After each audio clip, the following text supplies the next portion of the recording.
Bonjour Julien Herpin. Bonjour Jonathan. Merci d'être avec nous ce matin. À la une de la presse, on commence par l'hebdo Sévremen.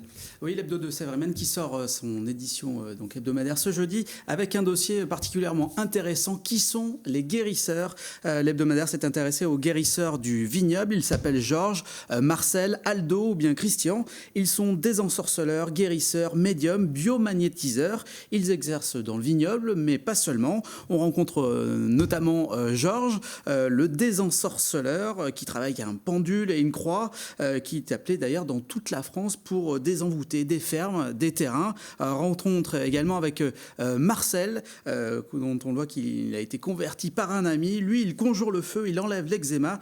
Il dit dans cet article, il n'y a pas de tarif, on donne ce que l'on souhaite. L'hebdo de Sévremen qui nous apprend également que ces activités sont sous surveillance, notamment de l'autorité de santé. Et oui, a priori, ces activités, elles marchent. On continue avec Presse Océan qui parle du dossier de la gare.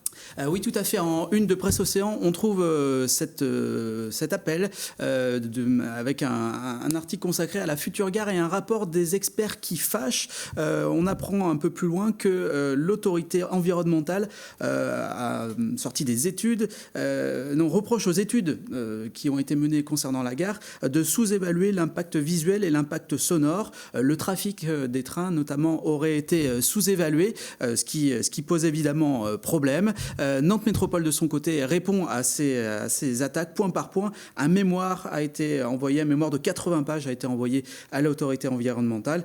Petit rappel, le projet doit être livré d'ici 2019 et les travaux commençaient en 2017.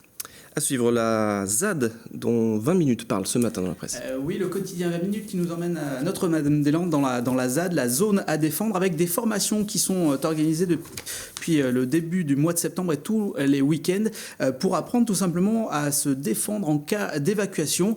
C'est la fameuse ou le fameux Camille présent en nombre sur la ZAD qui explique « Nous devons nous préparer aux expulsions ». 70 personnes sont inscrites pour la prochaine session, qui est interdite aux journalistes, pour précision. Et puis cette dernière information de Ouest France qui nous signale que les Jeux de Rio ont boosté la pratique de la boxe, notamment à Nantes. Reportage du côté du club Nantes Plein Contact qui dit qu'il y a de plus en plus de jeunes et de féminines qui veulent pratiquer.